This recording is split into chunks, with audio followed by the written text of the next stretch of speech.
It is Friday, October 31st. Let's talk PlayStation. Welcome back, everyone, to another haunted episode of LTPS. As always, let's begin with our PS Plus reminder. This is your last call for the October games before they go away. Make sure you claim those. This coming Tuesday on November 4th, it's going to change over to Stray on PS4, PS5, EA Sports WRC 24 on PS5, and Totally Accurate Battle Simulator PS4, PS5 as well.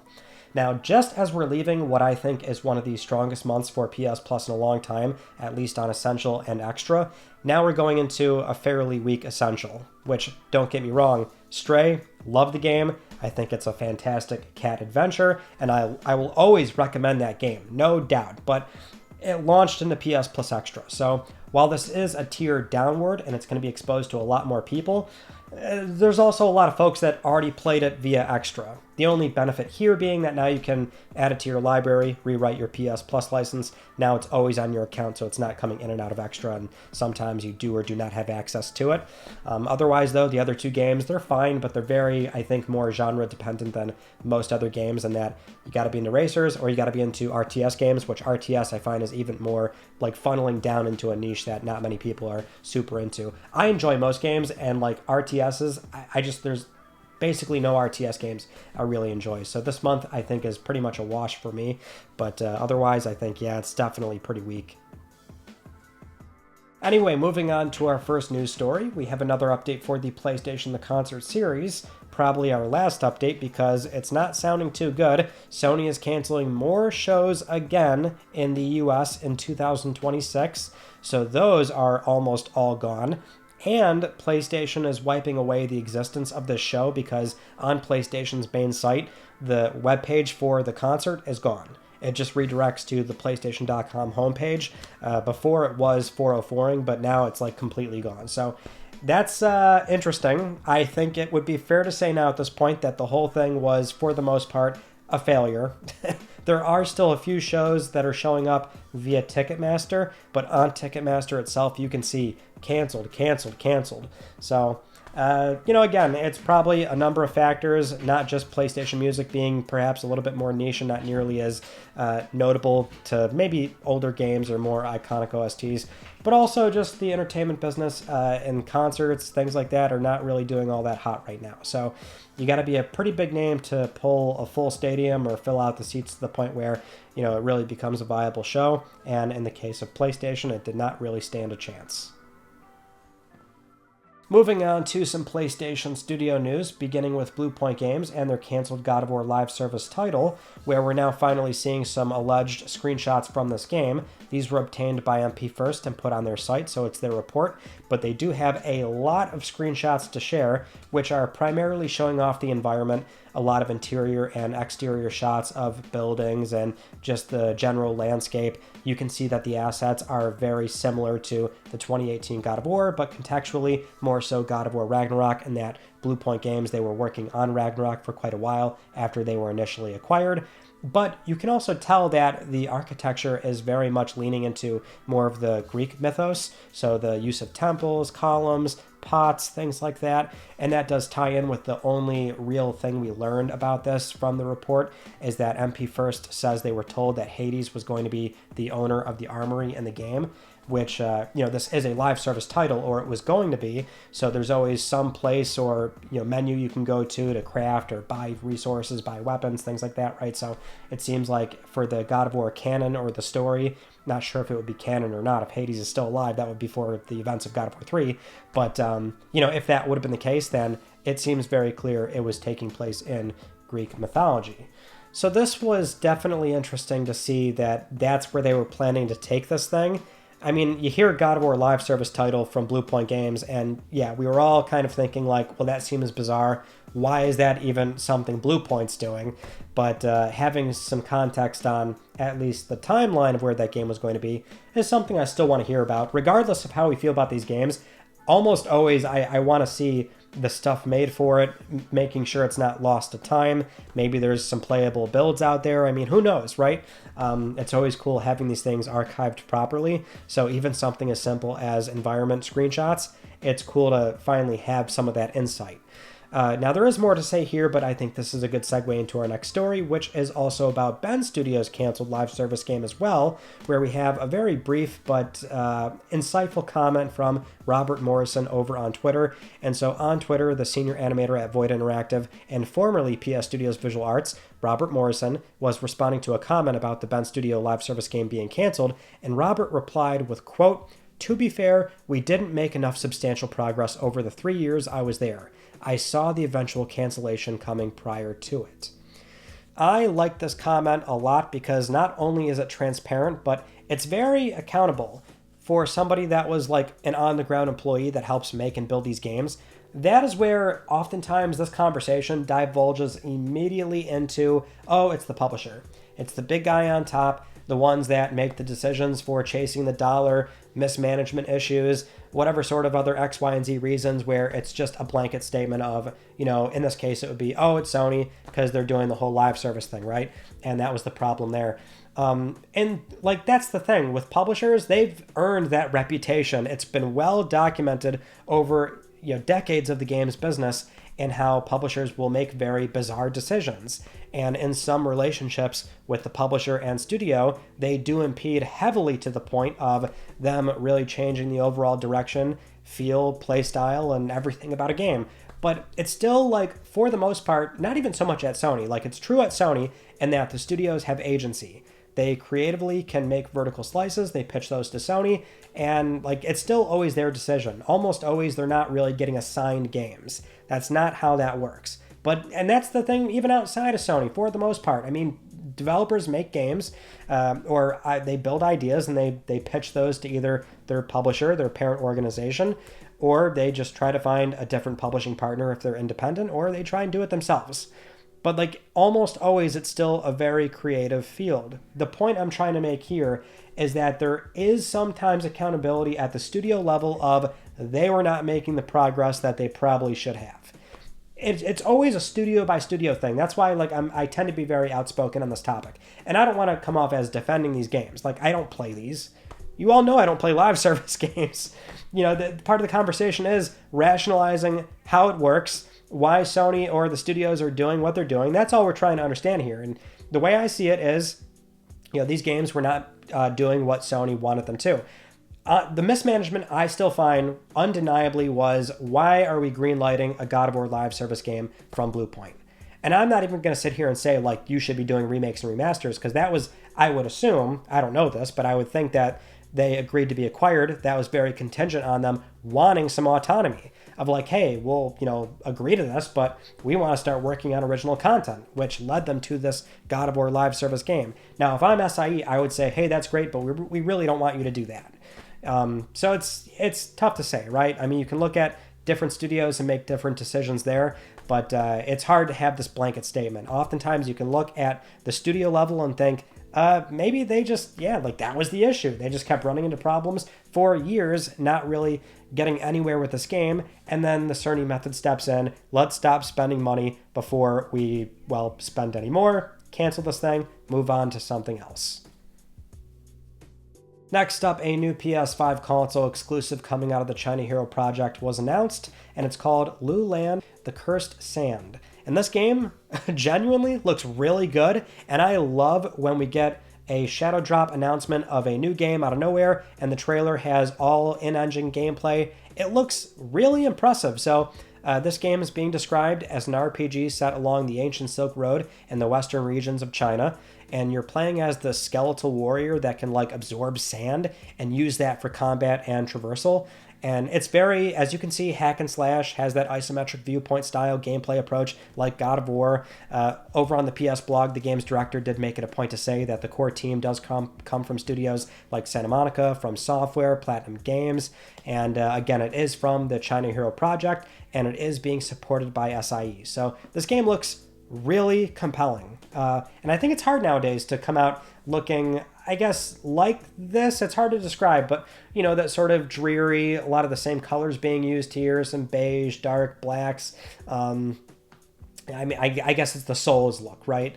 Which, nowadays that's the better way to describe it. Back in the like PS3 360 days, it was more of that Unreal 3 bloom, but still very gritty look to a lot of the FPS games that were coming out during that time. Now it's more of a Souls look. So it kind of has that, but I think it does stand out quite a bit. It's probably just the hack and slash isometric viewpoint that's doing it for me. But this game looked really compelling. I saw this trailer and I thought, oh, that is one to watch out for. Absolutely. So Loulan, the Cursed Sand, announced, coming soon. We don't have a window on this at all, but coming to PlayStation 5 and PC. Moving on to some hardware news, or hardware adjacent news, possibly, because that's what we really want to find out about, is this PS5 Power Saver mode. Is it for a PlayStation local play handheld, a PS6 handheld, whatever we want to call this thing? But we did finally get some deeper analysis from Digital Foundry where they can more accurately pixel count these games. And so first off, they did mention with their recent upload where they went over the Power Saver mode that they did look into the recent PS5 Power Saver reduction rumors on what exactly is being purported is going on the hardware side. So if you remember, that rumor was suggesting that there is a limit to the CPU threads, GPU minimum frequency was lowered, limiting the compute units, cutting memory to half speed, things like that. They could only verify the minimum GPU frequency, and they did also mention from developer documentation that there is a Power Saver mode in there that's a new third profile option. So basically it's like having a third console without the console, because within developer documentation, you can ship a PS5 base performance profile and also PS5 Pro. So Power Saver is indeed being treated as a completely new platform, quote unquote, but that's still very interesting to note. Now, getting into the game side, where they were pixel counting Demon Souls, it's only a frame rate reduction to 30 FPS, but it is otherwise still a 1440p resolution from the performance mode. Days Gone, however, is definitely different. So you do still get both quality and performance modes, whereas in Demon Souls, you can't change the mode at all. It's a new third setting baked into the game menu. Days Gone, you can still pick either option, but both do drop the resolution. So performance is 1280 by 1440 with checkerboard rendering, and then quality is still 4K 30, but the dynamic res has a lower minimum on the horizontal side, 1920 upwards to 2160p contingent on what you're doing in the game. And Days Gone makes more granular changes as well, so things like LODs and draw distance. The performance side is definitely more noticeable, where it's a lot different. So Demon Souls was like a locked 30 for most of it. Days Gone is definitely dipping in the 50s, and Richard Ledbetter did mention that Sony's documentation is also recommending studios are using, or they should use, VRR in Power Saver mode to presumably help smooth out those frame rate issues. So obviously the whole point of this analysis and what we're trying to understand is that, does this really mean we're getting these games prepped for a local play handheld? Because while we could easily chalk it up to Sony's goal of fiscal year 2040 being net zero and having some emission goals, and that's all well and good, but contextually, nobody would be using this on a PlayStation 5, right? Like, it makes no sense. Nobody's turning these things on to make their high performance console be able to play these games worse than they are, right? Like that. So I think we all understand that maybe outside of this just being a compliancy thing, although one interesting theory is that it could simply be a great way for Sony to save on energy costs for PS5 server blades. I don't know if that is also a distinct possibility, maybe for certain use cases when they're being streamed to a PlayStation Portal, and we'll talk about that in a second. But outside of those somewhat plausible arguments, the idea here is that, well, one, the wattage still, like, it's cut in half, no doubt, but that's still not really enough to get down to a 15-watt handheld. The assumed differential would be made up by any sort of silicon advancements by the time this local play handheld is using RDNA 5 in late 2025, or excuse me, late 2027 rather. So there is still a lot of ground to make up. There is also the idea that maybe there is some underlying performance profile changes that the games would know when they're played on the local play handheld, and so there's nothing you're seeing for these games right now, but if they were launched on this handheld, then perhaps you will see resolution drop even further, although I think that is something that could be verified from developer documentation, if I'm not mistaken, but I certainly could be. The weird thing is that the resolution's above 1080, so that telegraphs a lot here, and that doesn't make sense because the handheld doesn't need anything more than a 1080p screen. So if studios were being briefed on a power saver mode and best practices for that, Sony, I mean, they do have an open dialogue with their studios as far as, hey, we're building new platforms, X, Y, and Z. They've been doing this since the PS4 days, but they'll tell developers in a very frank, open conversation, what do you want to see out of new hardware?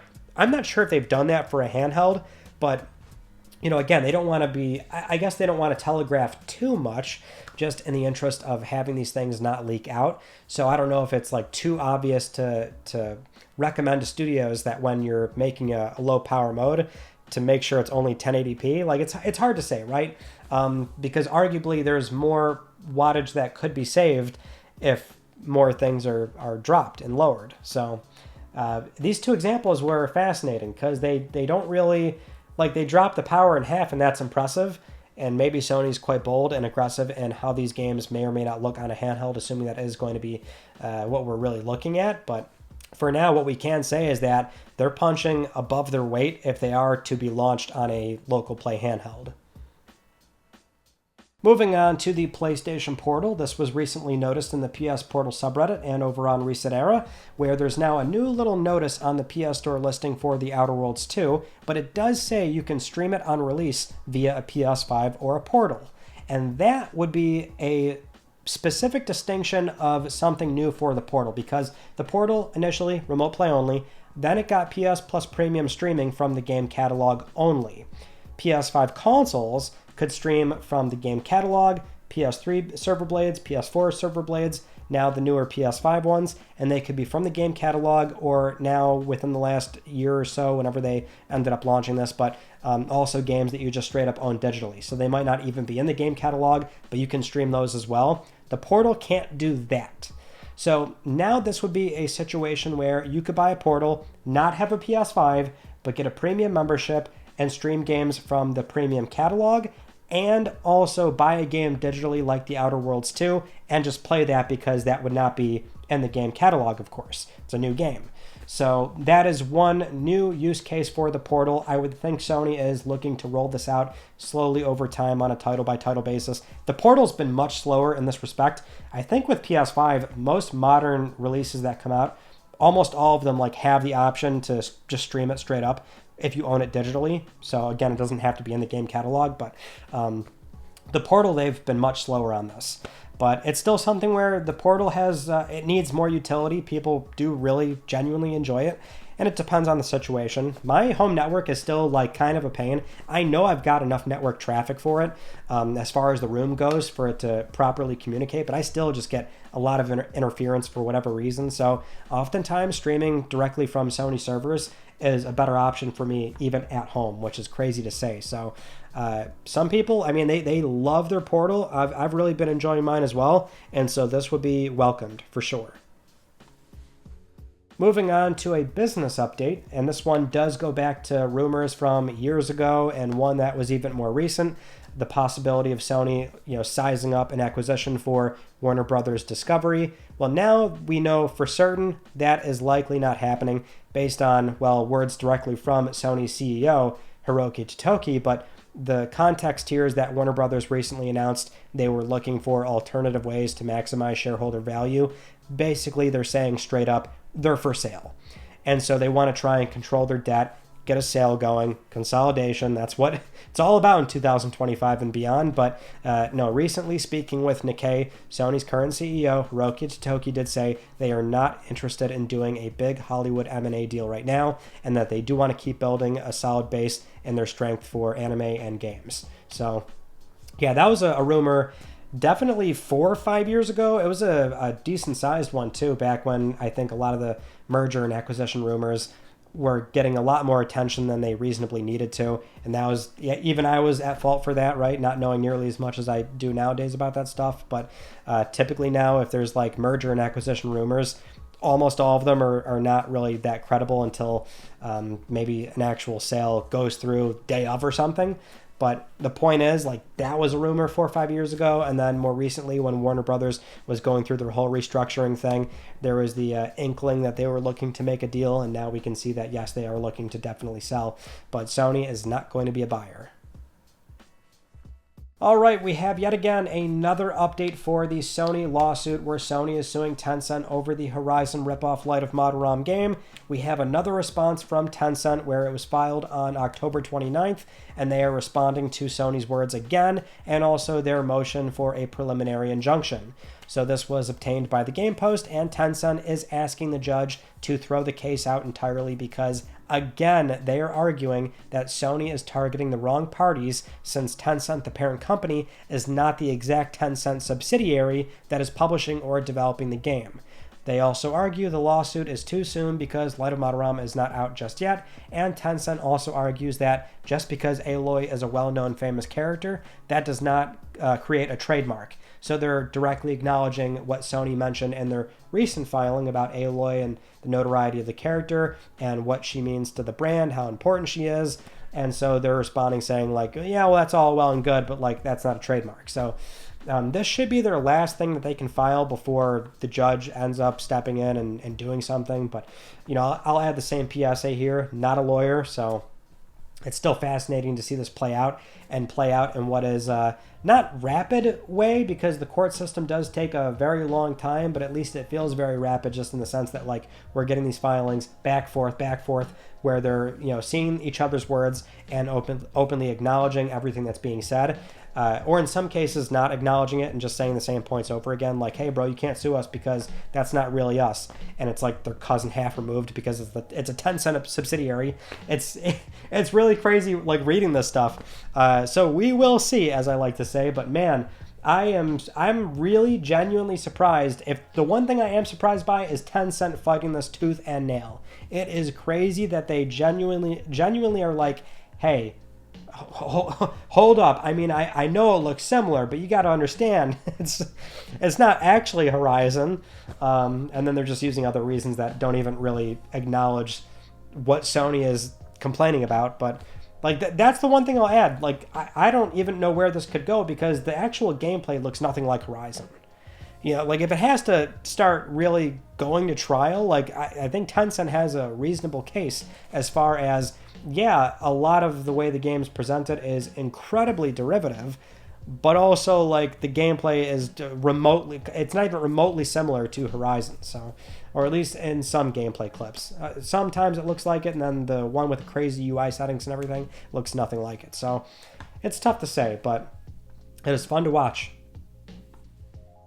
Moving on to some next-gen Xbox news, which has, I guess, some implications for PlayStation, or at least how it would appear, because one thing we are hearing about the next Xbox is that it will not have a paywall for multiplayer, leaving PlayStation 6, we assume, as the only high-end console that is going to be requiring multiplayer or a subscription to play multiplayer games. So this report comes from Jez Corden, writing for Windows Central. We do have a number of new details for the next Xbox, which I'll just quickly spitfire some of these off here. So it will indeed be a premium curated Windows PC that can play your full Xbox console library, and it will have a console UI layer on top of Windows, but you can access the PC experience and, yes, play those PS Studio games from Steam if you want to. But again, the more pertinent news here is that the current plans are suggesting that the paywall for online would be removed, because that would be something where you would think have to consolidate Game Pass to make it look like it's more, I guess, conducive to that experience of we now have a box that's basically a PC. And right now it's Game Pass for console and then Game Pass for PC. Which one do you get in that case when you're making one box now? That's basically a PC. So that's why Jez was reporting that news. He's not sure if that would, if that plan is going to hold true to the very end, because that's the other weird thing is that PC, you don't have to pay for anything to play online. So if you're making a PC, well, that looks a certain type of way if you're requiring online play from the console UI experience, but you can just break past that and start playing for free. And arguably, if there was ever a time where there's sort of a backpedal on that requirement, that would probably be the best time to do it, just in the sense that Microsoft is taking this massive, I guess, leap of faith, but like they're going all in on what is probably a low volume, very expensive box that upends the console, not marketplace, but like the traditional model of subsidizing and cannibalizing your own storefront. So if they're going to be doing all that stuff, and that their model for subscription is primarily Game Pass anyway, when they're handing out day one Xbox Game Studio titles, there's a way to retain a large portion of that subscriber base without having to make them pay for multiplayer. So that is probably one of the few circumstances where you can kind of backpedal on that, because for the most part, for as long as we've had PS Plus and Game Pass, and with Plus requiring online play since the PS4 days, that is a toothpaste can't go back in the tube scenario. Like, everyone complained about it for over 10 years. It was never going backwards, because how do you replace that revenue, right? Like, it's not going to happen. This is the only circumstance where if they did it, I wouldn't be surprised, because, well, yeah, this is like the time to do it. Game Pass can sort of hold that subscriber base strong. Well, I say that even though the price increase has been, there's been a lot of pushback for that, understandably so. But that would still leave PlayStation 6 as, hey, that the only high-end console that's requiring it for multiplayer. I don't really think that's going to be an issue for PlayStation, if I'm being frank. But it's, the way it would look is very unusual, I guess we'd say. But there's a lot of things lately that have been very unusual, and that's a good segue to our next story, which is Halo was indeed confirmed for PlayStation 5. It's called Halo Campaign Evolved. It's a Halo 1 remake, completely rebuilt in Unreal Engine 5. A lot of you noticed that on Friday we did have a video that went up later with an interview from, with the game director and the creative director. The game is coming in 2026. And it will support the DualSense and the PS5 Pro. Sprint is in the game, and levels like the library are going to be restructured. And also, during the Halo World Championship, the Halo Studios community director announced it's a new era. Halo is on PlayStation going forward. Now, some more recent pertinent news here. We have a rumor where, following the announcement, yesterday this broke out from the Halo Leaks account on Twitter, claiming Halo 2 and 3 are also getting the campaign remake treatment, so no multiplayer, but multiplayer is going to be a key component of Halo 7, where that will be multiplayer and single player. So that, first off, is now news that relates to PlayStation, because Halo has a future on PlayStation. I the whole time I'm like, man, this is going to be pretty big news when it does drop, and sure enough, it was. I mean, that was, as we've said throughout the entire multi-platform shift with Xbox, that will be the Band-Aid pull. Forza, sure, Gears, sure, but a full commitment with a big remake of a beloved game, one of the most iconic games in video game history, and Master Chief is analogous to your Sonic on Sega, your Mario on Nintendo. We're on the other side of it, and Microsoft has been very, very open about this now, which is, that's what we're doing. We want our games everywhere. That's the Microsoft CEO, Satya Nadella, saying that as well. So this is the new era that we live in, where Halo has a PlayStation Store listing, and you can pre-order it right now. For those that did, or not pre-order, but wishlisted. For those that did see the interview on, that was Friday when the embargo lifted, trying to do more interviews with more folks in the games business, and I do have some lined up within the coming weeks, so hopefully you all enjoyed that, because we do definitely have more on the way as well. Now, one other Xbox news item that caught a lot of attention this past week, and we just had to mention this, is the comments coming from Matt Booty, the head of Xbox Game Studios, when speaking with the New York Times, where in the wake of the Halo announcement, he said, quote, "We are all seeking to meet people where they are. Our biggest competition isn't another console. We are competing more and more with everything from TikTok to movies." So that comment blew up. It was everywhere. Headlines being posted left and right all over Reddit, YouTube, and Twitter. And it was crazy, because, that announcement, or rather those words, are coming right after you announced you're shipping your most well-known property over to what were previously your fiercest competitors for 20 some odd years. And it's a crazy line. It's another crazy line next to the various other things Xbox has been saying. They've been saying so many things that we can't even cover them. Granted, it's Xbox news, but that's the weird thing, is that we've been mentioning so much Xbox stuff lately, because it's PlayStation news now. I mean, more than it ever has been. But I do find this comment particularly noteworthy because, you know, it's one of those things where if you watch LTPS, you know I've said this many times about the PlayStation business, in that if there is no Xbox, Sony still has competitors, and their competitor is, as I named many times, TikTok. TikTok or Netflix, movies, entertainment. I mean, that is the thing. It's like, don't get me wrong. They compete with other consoles, yes. Sony is still very competitive in that space because even to this day, they're still signing exclusivity agreements, making sure that they're kicking the green guy while they're down, spitting on their corpse, and then the corpse ships Halo over to PlayStation, right? You get what I'm saying, but they're still very competitive in that space. But there's so many other elements at play now. I don't know, it's maybe not the greatest metaphor, but I think of it like restaurants, the restaurant business, and that 30, 40, 50 years ago, the further back you go, there's just less restaurants, generally speaking. So a lot of restaurants are doing well because they're kind of the only ones in the marketplace. And as time presses on, you have more options, more people are opening businesses, and there's just more and more restaurants. And so you're fighting for people's dollar. You want people to come through your doors and get your food. It's just like a very simple sort of way to look at it, in that the bad restaurants that maybe were around for 50 years, operating for such a long time, those are closing down in your area because they can't keep up with today's fierce market, where either they were never good and they were only able to survive because there was no other restaurants available, or not as many options. Rather, it really depends on how you look at it.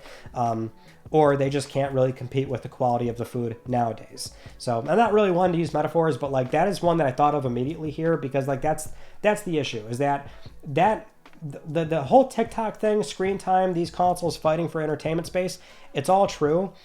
Of course, they're still, like, they do still compete with PlayStation because PlayStation's keeping people away from Xbox. So it is a comment, like, for them in context, it doesn't look good because they're the loser. They've always been the loser for how long now? So it's like, when they say it, it looks bad, but I've been saying this about PlayStation for a very long time because it's true. They watch these metrics very closely. They are deeply concerned with the incoming generation that is not spending enough time or money on their platform. You know, generations are getting, or rather their player base is just aging up, and they're just not really getting in new players. So it's, screen time is like a valuable thing in today's marketplace, and there's just so many ways to piss away your time. You know, so it's a problem when PlayStation, Nintendo, and yes, even Xbox, it almost felt a little unfair to see them just catch so much flack for it, but even them, yes, they are fighting for that screen time. So, you know, I think it's the way Matt phrased it, like, oh, it's not a console. Well, Matt, it is. It always has been. It's just you lost, and so it's tough, but it's everyone's kind of dealing with that right now. Now, with all that said, it is time for Let's Talk Plus, the weekly Let's Talk PlayStation giveaway, where one of you can win a $10 PSN code. I would like to congratulate this viewer right here. I'll be contacting you very soon via email or X, and if you would like to win a $10 PSN code, it is so simple. Follow the link down below or scan the QR code, enter the Gleam giveaway, and supporting this channel a number of ways can gain you an entry, and I'll announce the winner next week because I'm trying to help pay for your games. Those are all the news stories from this past week that I wanted to talk about with you all. And we had 2 videos go up recently. So again, on Friday was the Halo interview with the creative director and game director on Campaign Evolved, which that was my gameplay. I was playing the pre-release build for that, so you can go check out some of the direct gameplay and what they have to say about the game. I was asking about PS5 features, physical media, things like that. And again, we will be trying to do more industry interviews as well in the coming weeks, so be on the lookout for that. On Tuesday, though, was the PS1 launch lineup review, somewhat late to the 30th anniversary for the PlayStation, but got me and my boy Terrell back again, so we are working through those PlayStation launch lineups. We've done PS2, 3, PSP, and now PS1. Go check out that beautiful, lovely nostalgia and come through and support your boy, because it's tough getting Terrell to come out here every so often. I always got to go to him with his 2 kids. And then, announcement time. Okay, so I wanted to include more news stories in LTPS this week, but I had to really cut it down, even though I think this is still a long video probably, but not as many stories. Why?